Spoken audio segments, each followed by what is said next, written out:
obviously it gets dark early. And so they're running around the acreage doing night games. We utilized this last week for also a fall festival. And this was a busy place. It is a busy place. So this place gets used a lot, and we're just so grateful for this place. And so this is your first tour stop, is just to get to see this facility. So anytime we can get people out here to see this, we love it, because this is where a lot of ministry happens. And especially now during COVID, this is where a lot of ministry is happening. Before we jump into our See the Story tour, I want to introduce, we don't have a whole lot of staff here tonight, but I do want to introduce the few staff that we have. Over here, Shannon is she is one of our middle school site leaders. She does middle school at Moore Middle School and Lux Middle School. So she has her hands full with middle schoolers, and she's absolutely wonderful with them. She's in her second year, and her first year was awesome, but this year she's like taking it to town. Like, we didn't even know COVID hit, because Shannon's just coming up with all great ideas and doing an awesome job with those kids at those schools. Back in the corner is Brooke Fullerton. She is our Parent Life Leader Director. She joined us this spring, so right in the smack of COVID, which has been super hard for her because we are not allowed into schools. Typically, we're in schools, we get to be in schools, meet kids and contact kids and learn kids' names, but this year's different. This year's totally different. But I can tell you, you're going to hear some awesome stories from Brooke tonight, because God's been good. She works with our pregnant and parenting teams, and there has been people calling our office just saying, please help. You know, we need someone to help. And Brooke has just totally stepped into that role and loved on several kids. It hasn't been a whole bunch of them, but she has been making a huge difference in the lives of some of these kids. And so I'm excited for her. You're going to hear from her tonight. Super excited for you to hear from her. And then obviously Matt's running the sound back there. He is our executive director. That kind of just keeps us in motion with ministry and keeps us moving. So that's who's here tonight. And you'll get to hear from each of them. So I'm super excited for that. I just think that one of the things that I love about Youth for Christ is the fact that I am super excited about it, because I've been here 5 years and I have just seen kids' lives changed. And I'm super excited you guys are joining us online. I'm super excited you guys are here presently, because I hope this excitement, that this excitement is something that you get to hear tonight, not because of us, but because of what God's doing in the lives of kids. He's at work, and we need to celebrate that. And so I'm super excited that you guys get to hear that tonight. And so with that, I'm just going to turn it over to Matt and let him share a little bit of vision and maybe give you a little bit of updates of what's happening. Good deal. Well, hey, like she said, thanks for coming. We're glad to have you guys all here, as well as a few people joining us online. Like she said, my name is Matt Schulke. I'm the executive director here. And Youth for Christ, really our hope is to reach kids who would not normally walk into the doors of the church. And I think you're going to see that today. You're going to see that we try, and even in today's environment, we're walking in to places where kids who would not normally feel comfortable at church are, and developing a relationship with them, and at a minimum, giving them a chance to hear about God and make an informed decision about Him. But in our sweet spot, we really are relational. We really want to not only have them hear about God, but experience Jesus' love through a relationship with a staff member or a volunteer. And so that's really the core of who we are. But I want to share a few statistics with you. So a couple of years ago, there's a whole bunch of numbers. Go and pull most of those numbers. A couple of years ago, we went through and we said, all right, how many kids actually even live within 45 minutes of Lincoln? And can we figure out they even going to church programs? And we decided we're going to try. So we went through and we used public records and found those 28,000 kids going to school here. That included parochial schools. Of those 28,000, 26,000 attend a public school. Then we called every youth group we could think of.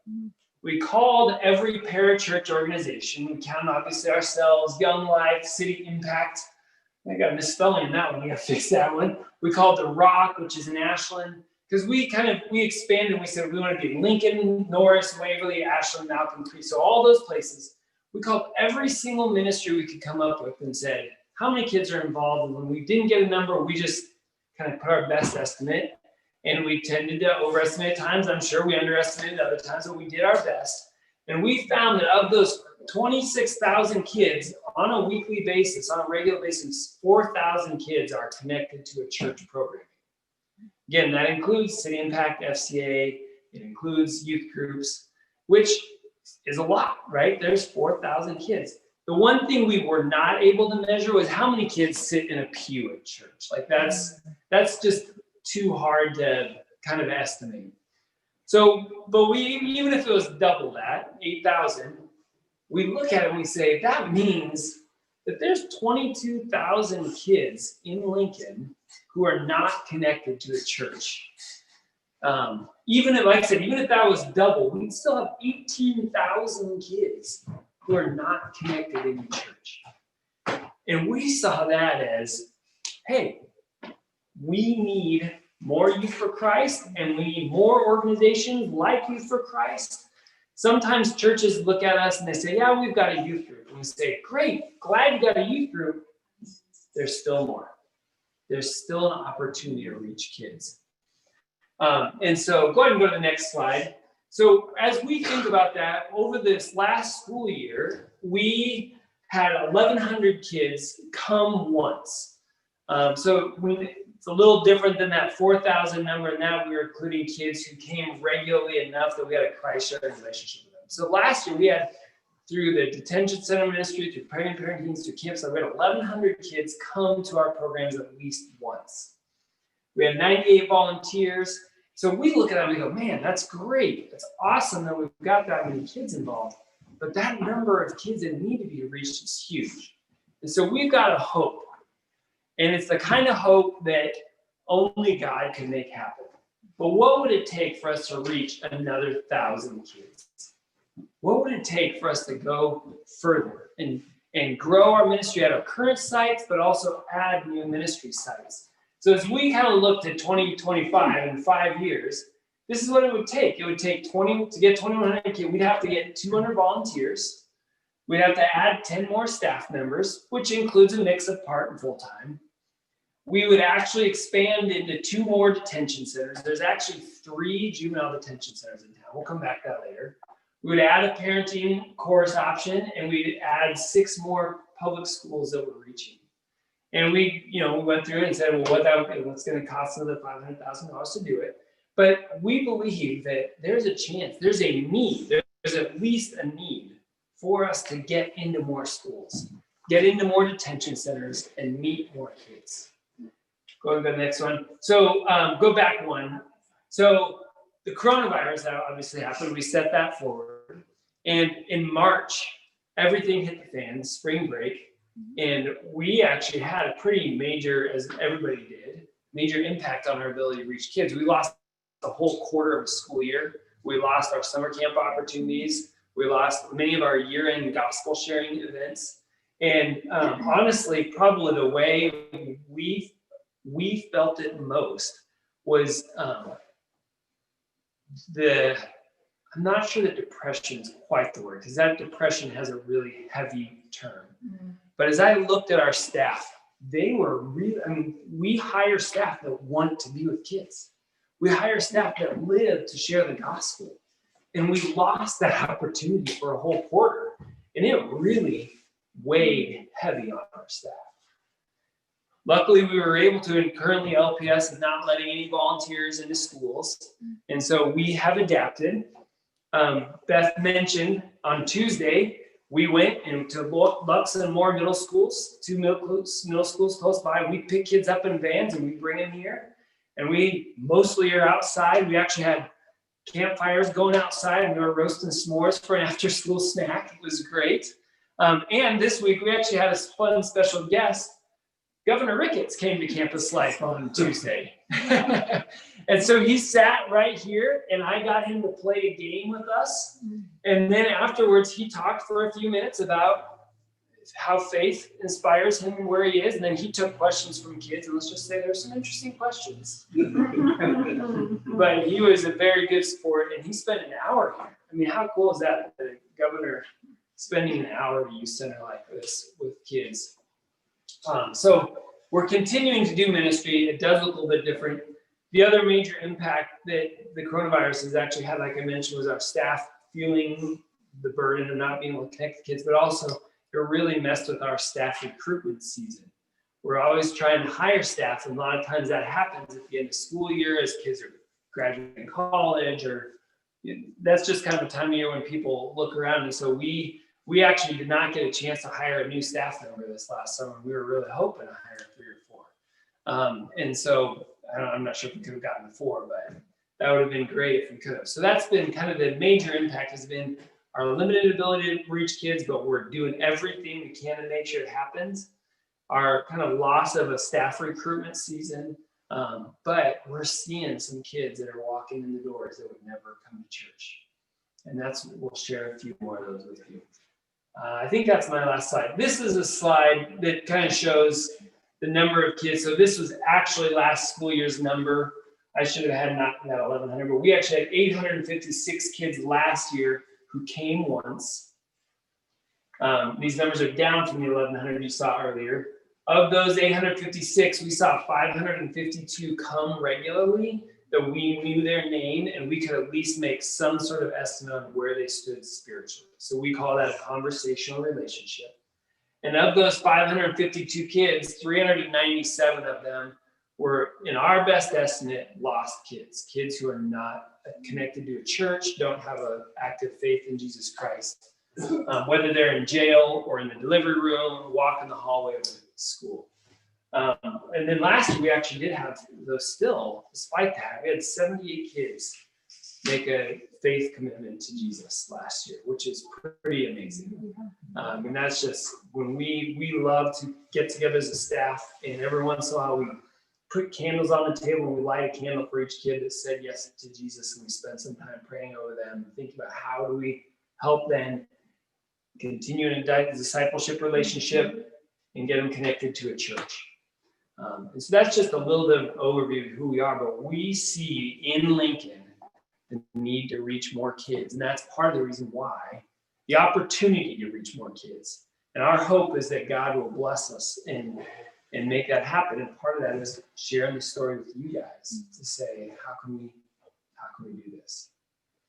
So the way Beth mentioned it real briefly, but kind of operationally, the way we do it is that we have Youth for Christ has 3 different ministries, and that's what you're going to hear about. Go to the next screen. We have Campus Life, which reaches kids based on their campus. So in that case, as Beth said earlier, Shannon is like a missionary to a certain middle school or high school. So it's based on campus. Parent Life is for pregnant and parenting teens,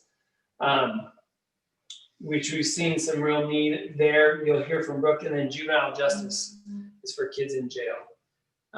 And so that's where we'll go. And I think next up, we've got Shannon is going to come up and share with you a little bit more. Yeah, the Zoom people need a Okay. I don't know who needed it, but we sent someone the user screening stuff. Hello, I am Shannon. I think Matt already said that. I actually have the best job in the world because I get to be what I like to call like an adult middle schooler, or when someone walks up there and they're like, who's in charge? And they see me, they're like, never expecting it. I'm the one in charge of the chaos. If you need something, come talk to me. But pretty much what I get to do is I get to be a mentor. I get to love on and walk through life with middle school kids. And I have I call her my protege. She's with me here today. If I have it my way, she's going to be the next youth pastor when she graduates in a couple of years. But Yeah, what we do is we have Club with Kids. We really emphasize small groups. We have a small group called what? Cats and Coffee. Cats and Coffee, yes. And we just do life with them.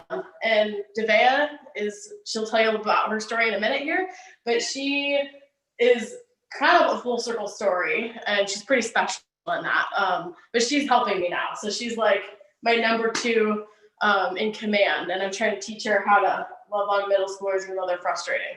So yeah, that's what we do. What you might not know about middle schoolers is you might think, okay, Shannon, this is South Lincoln. It's pretty affluent. Are they really that struggling? Like, come on, what neighborhood are you in? So yes, that is a myth that people think, middle schoolers in this part of town at Lux and Moore, probably the 2 nicest middle schools in Lincoln, that they already know Jesus, that they're in a church youth group, they are good to go, check the box, move on to somebody else. But that is a huge lie. In fact, I've sat down right here in this very spot last year with a girl who on the outside you would say, man, she's got it all. Look at that sweater. She looks so cozy and warm. I know the house she lives in down the street, check the box, she's all good. And she sat bawling, tears running down her face, telling me about the brokenness in her family, telling me about the brokenness in her life.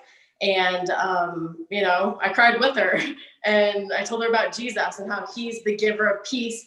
He's the healer. He's the one who takes all that pain. And I think we all understand that right now, more than ever, the epidemic is actually mental health. Like, we have a pandemic, but the epidemic is mental health and just the feelings that people are having. It's at an all-time low. Suicide rates are at an all-time high. And so now more than ever, kids need to be kids. They need to be around other kids. They need to be running outside, chasing each other. They need to be roasting s'mores. They need to be doing what kids do.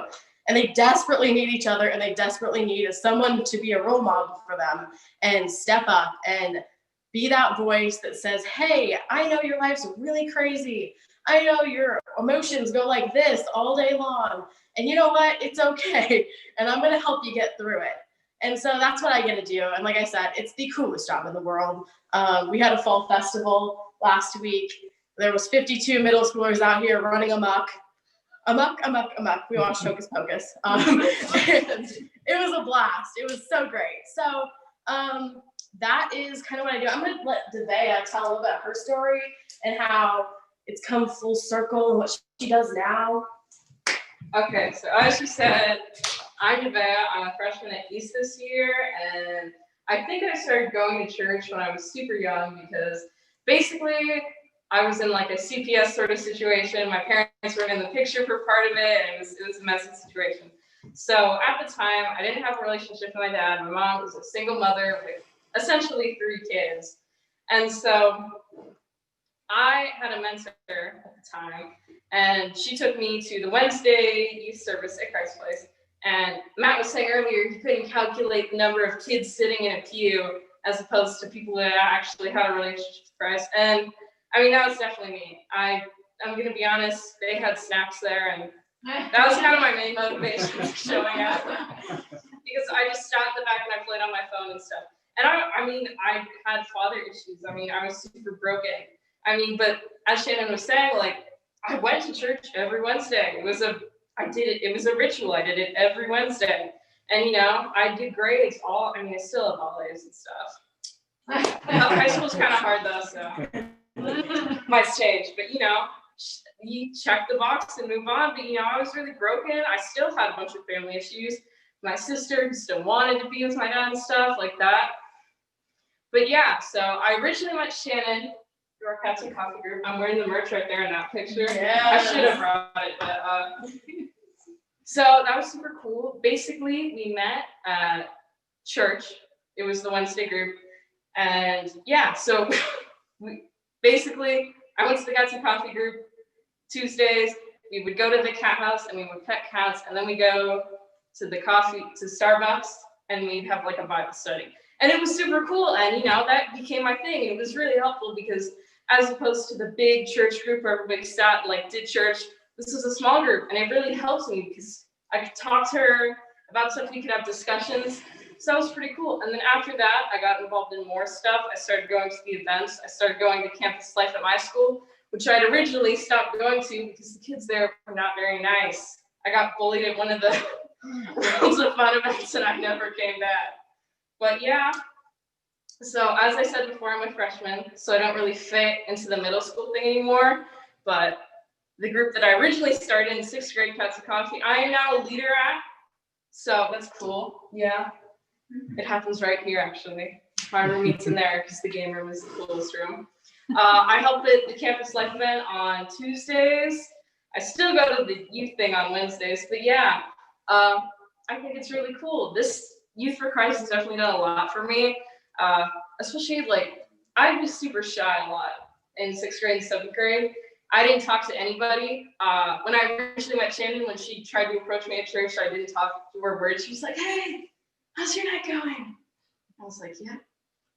There wasn't a lot of conversation, but so not only has it helped me in a spiritual way where it's like I now have a relationship with God and I know what I can turn to, but it's helped me in a lot of other ways. Like 2 years ago, I wouldn't be able to come up here and speak to you guys like this. And I wouldn't be able to come out and reach to kids because, again, as I said, I got bullied, so I was mean to everybody. That was my thing. I would stomp on your feet. Combat boots still work. These aren't the same combat boots. I don't step on people anymore. They just look cool. But so yeah, it's definitely helped me emotionally and socially, and it's definitely strengthened my relationship with God. It actually kind of started it. So pretty cool stuff. Yeah. When I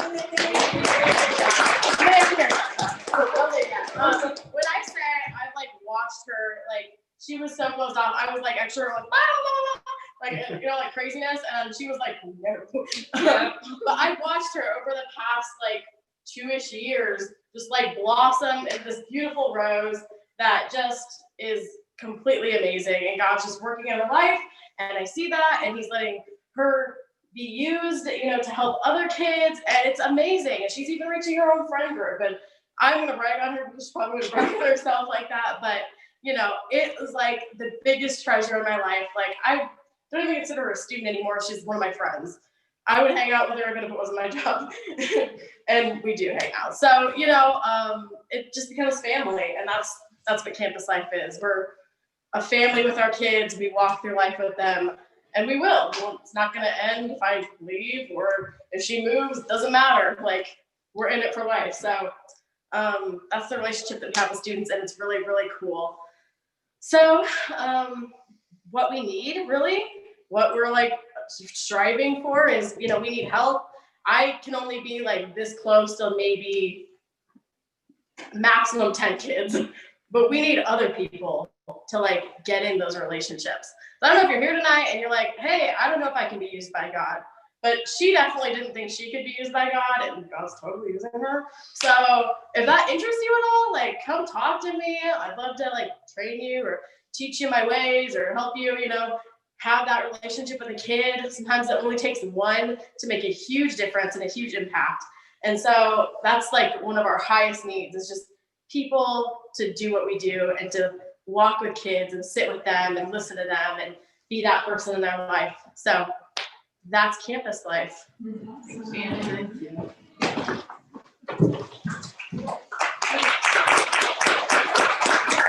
I love having Devea around. She tells me what to do sometimes. So she's good at that. You need it sometimes. But Campus Life is probably our biggest, most well-known program currently. We have Campus Life. I mentioned we've lost a few sites because of staffing, but we've got Lux, Moore Middle School, Mickle Middle School, and Norris Middle School. Then we're also at Norris High School, Lincoln East High School, and then Ashland High School and Middle School. I think I got them all. And so in the past 18 months, we've also been at Lincoln High. We've also been at Southeast. We've also been at, there's a couple of middle schools we've been at in recent years too. So we really love to get back into the schools. And it turns out Lincoln keeps building high schools. So yeah. we gotta catch up before these next two get built. The next ministry I'd like to talk to you about is called Juvenile Justice Ministry.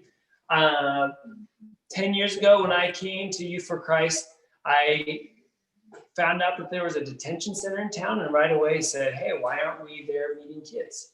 And so Nathan Kroll took us on the journey of getting us into the detention center to meet kids.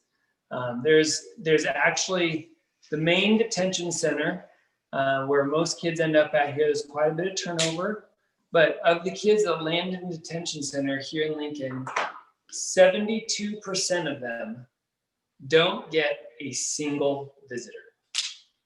Can you imagine that? Being 15 years old, ending up in jail, and no mom, no teacher, no principal comes to even visit you. When I first walked into the detention center, I will admit that I looked down my nose and I thought to myself, how the heck can these kids end up here? It's not that hard to follow the law. Like, that's really the way I felt. But as I got to know kids and realized and saw the reality of these kids' home lives, where 72% of them don't even get a visitor, I realized this is much deeper than just follow the law. And through that experience, we've had the chance to where Eldon is in there. He is literally in there every day at 3:30, except today. He's actually visiting his son today. But 6 days a week at 3:30, Eldon walks into the detention center to meet kids. We're very blessed that we, years ago, created a contract with the county, a non-financial contract, but that classifies Eldon as a staff member. So even throughout this whole coronavirus thing, he's been in there pretty much every week. There's been a couple weeks when they've had a case of kids and we can't get in, but he continues to go in every single day. Unfortunately, we can't get our volunteers, and we have a large group of volunteers that are willing to meet with kids as well. But so I looked at the detention center, honestly, with judgment in my heart, and God has really softened my heart and realized these are deep, hard stories that we can be a part of. And I hope that over time we can continue to see it takes a long time for life change with these kids.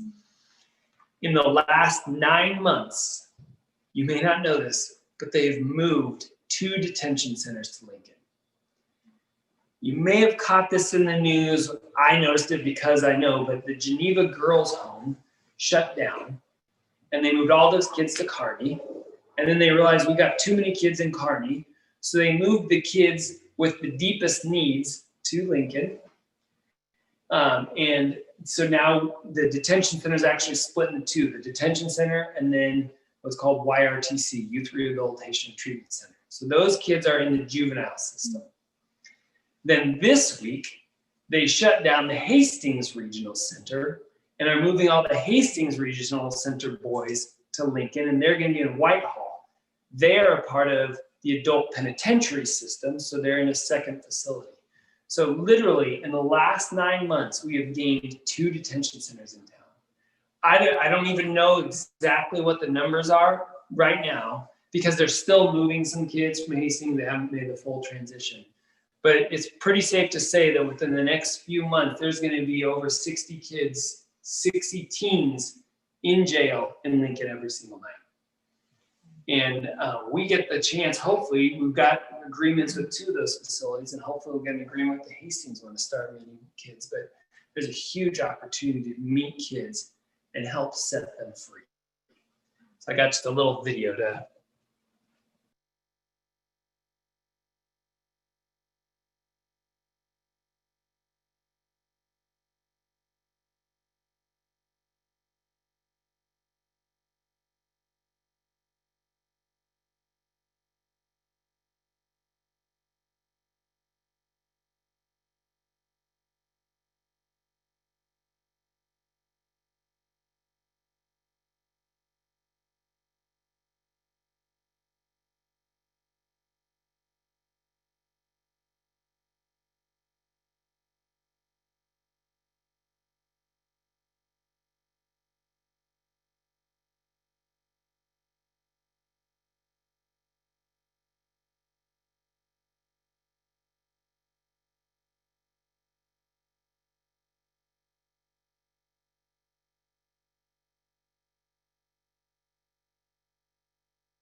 JJM.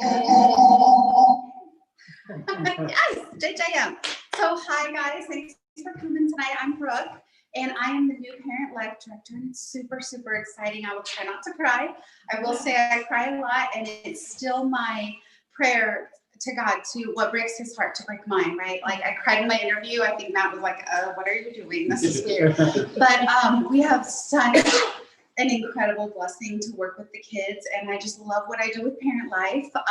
So there are 4 high schools here in Lincoln: Northeast, North Star, Lincoln High, and Bryan Community Learning Center that have daycares. So if you are a teenager and you go to one of those schools and you have a baby, or even if you're pregnant, you can bring your baby to that daycare as long as you take the parenting class, which is a really great opportunity for the school to teach the kids, right? A lot of the dads take it too, which to me just kind of blew my mind at first. Like sometimes once we come back after Christmas break, there's a whole new bunch of people in the class. There's a lot of dads in there. A lot of girls have pregnancy tests. Obviously with COVID, the classes are pretty full. There's a lot of pregnant kids. I think we have about 35 on the class rosters that come to class right now, and that's not including Bryan yet. We're still working out those details of getting those girls to come to class. But what I get to do is, especially now COVID, is I get to zoom into those classrooms. So once a week, we have discussions.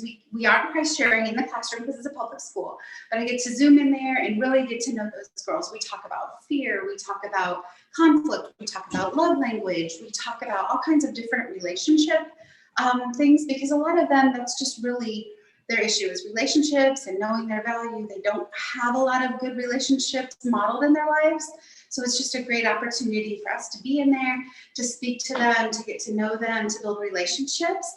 And then what we do on Tuesday nights at Cross the Line Church in North Lincoln is we have, it's kind of like a club that we have people bring in meals, or we get pizza right now because of COVID.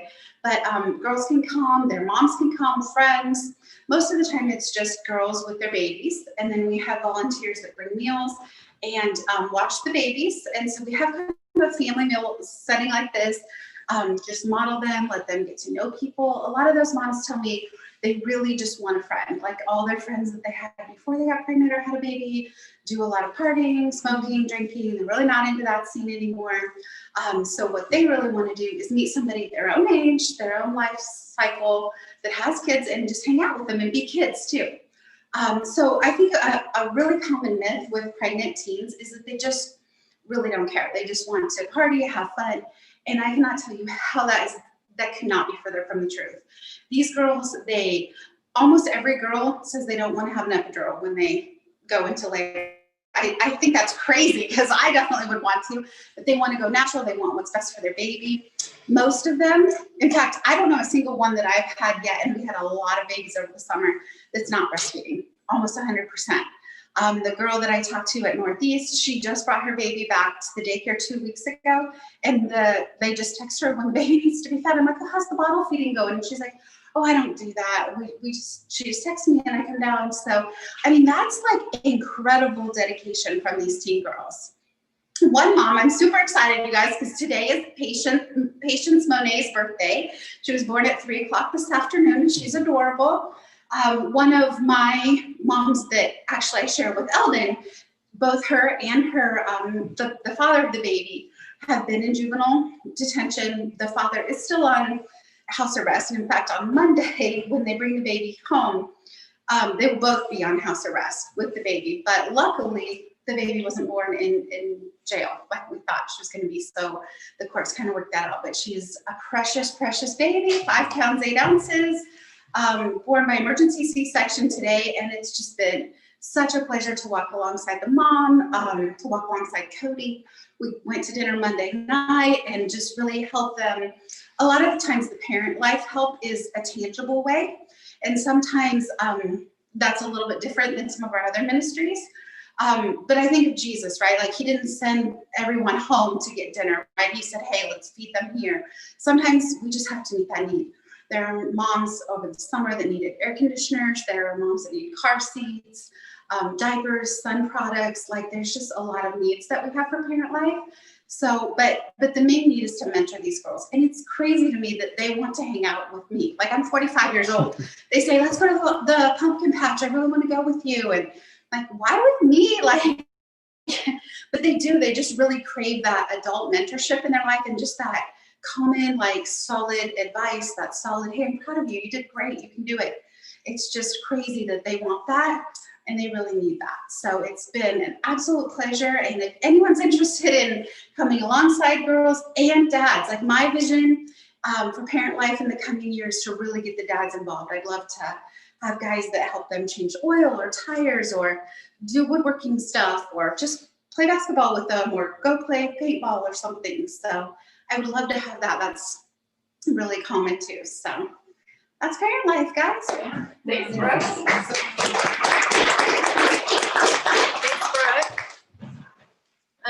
Thanks for joining us online. I'm sorry for some of you that didn't get on right away. So thanks for popping on. I know it's late, but you've heard a couple of great testimonies from some students from Devea and Shannon from Campus Life and Brooke from Parent Life.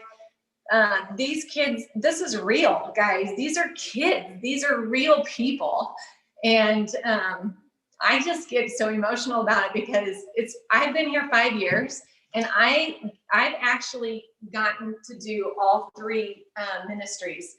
I have gone into the school and taught a parenting class and saw these kids and these moms in the classroom and these moms that want to learn. And yeah, you know, they're doing their very, very best. And I've also been out in the detention center with kids. And those kids, just teaching some life lessons to those kids and doing campus life with those kids. You know what? These kids are hungry. These kids are so hungry for attention and they're hungry for love. And so the moment we pass Jesus's love on to them, it's like, what is that? You know, I've not had that before. I want that. And that's how Brooke makes her connections. That's how Shannon makes her connection. And every Campus Life staff, when we just go and love on kids, that connection happens because they're not getting it at home, or they're not feeling it, or they don't feel worthy, or we don't know their home life. Like, we just don't know where they came from. So, so it's just a super privilege and honor to be a part of this ministry. I love this ministry. I have been a part of it for 5 years now, and I am a huge fan. I don't think they'll get rid of me, probably.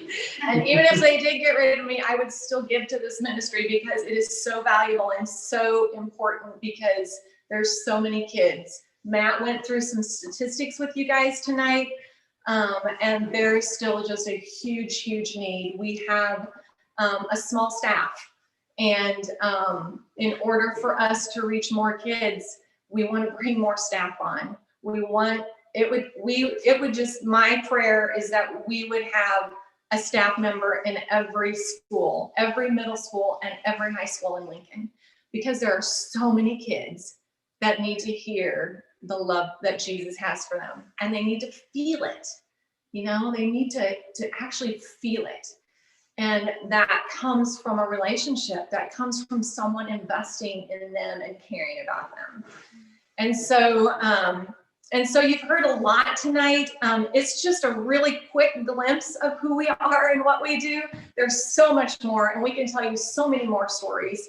And we would love to be able to do that. I would love to be able to do that. So if that's something where you'd like to take more time, please holler at any of us. We would love to share more stories with you.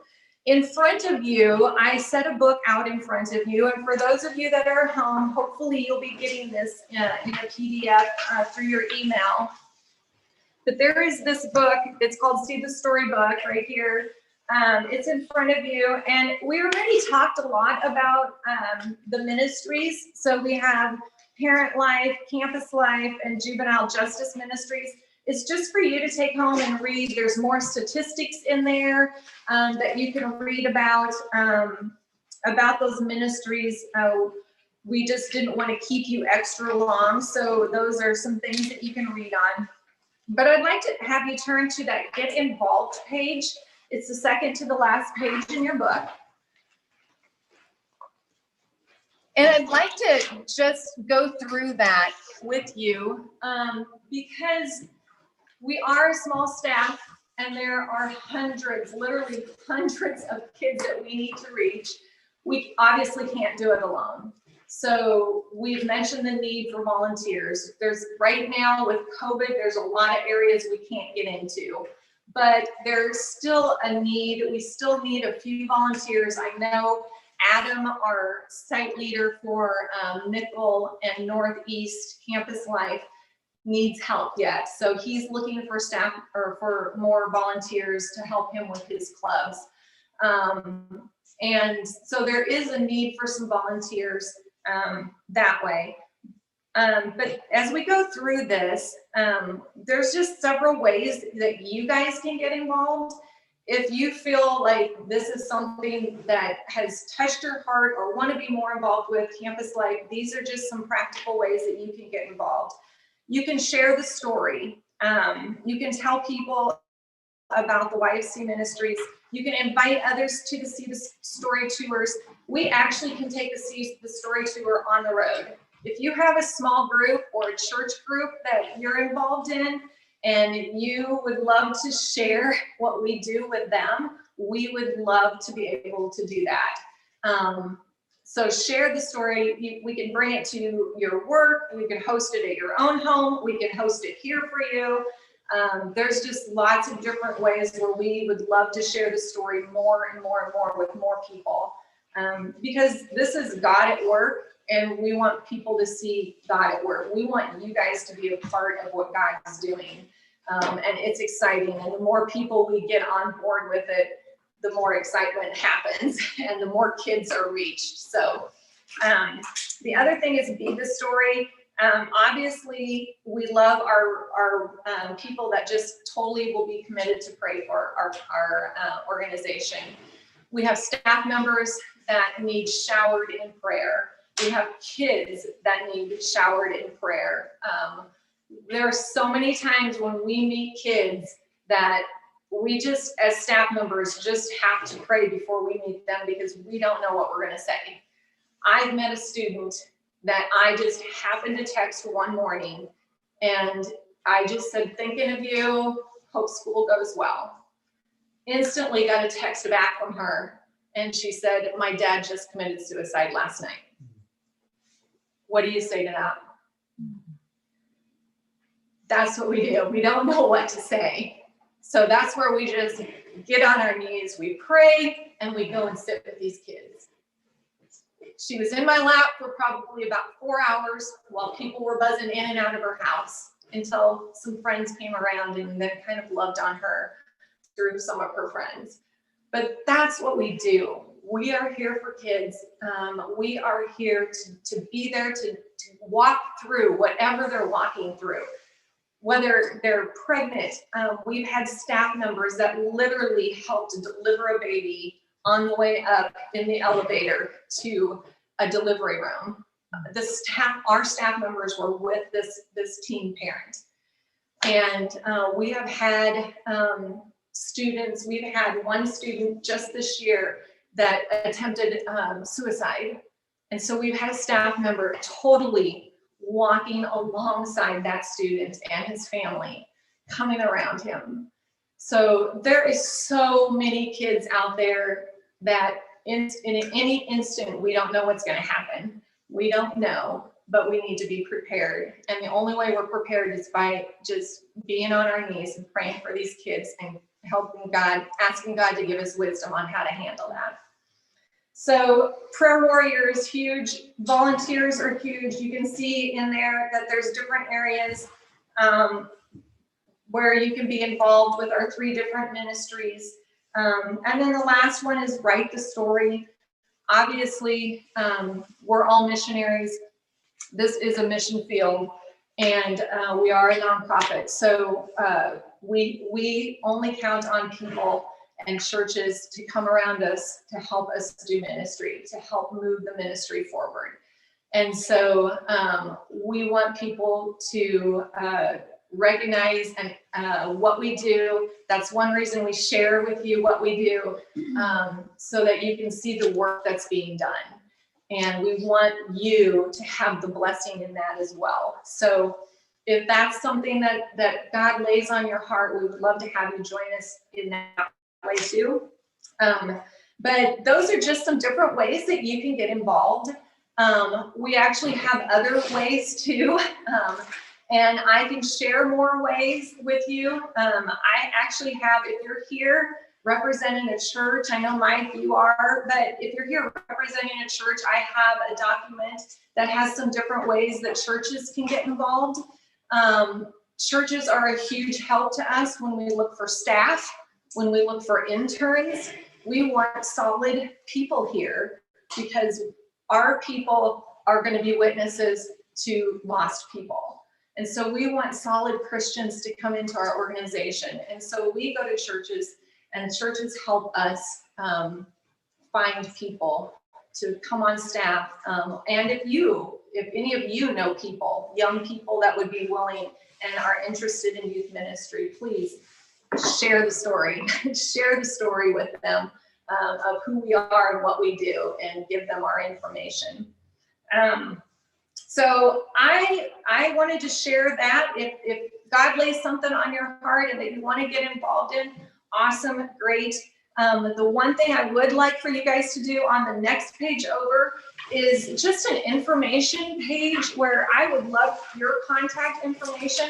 And if there is an area where you feel like you might want to get involved, or if you want more information, or if you have questions about a ministry, jot that down. I will be in contact with you in a few days just to see what you thought about See the Story. We always like feedback on how we can make it better and what we can do and to answer any questions that you guys might have as well.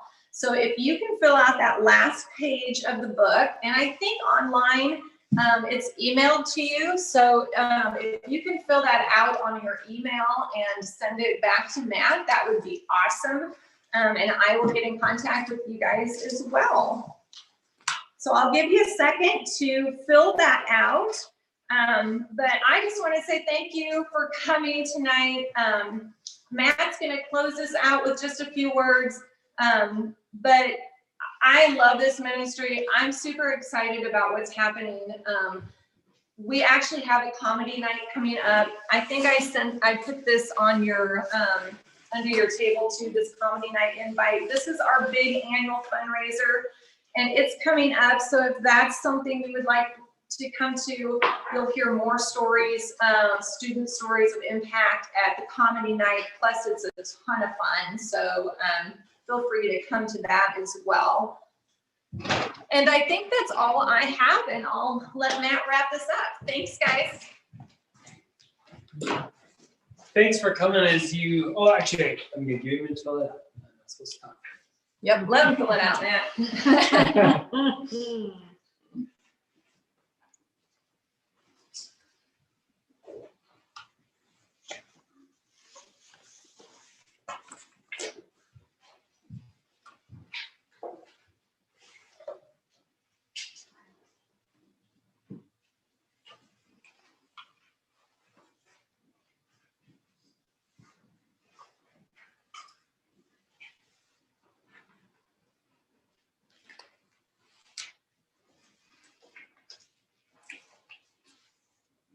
After you guys have it filled out, you can just rip it out of that back page, and then you can we want you guys to take the books home, and that way you can read through the books too as well.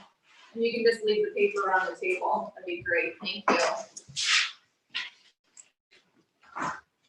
If I could get you guys to remember 3 numbers from tonight, here would be the numbers. They're kind of random numbers, but you'll remember from tonight. 22,000. 22,000 kids not connected to a church program within a 45-minute drive of Lincoln. That's a ton. 22,000. 136 babies born to teenagers in Lancaster County last year. 72% of kids in jail don't get a single visitor. And we can have an impact on those. Can we reach all 22,000? I sure hope we can figure out a way at some point. Probably not realistic.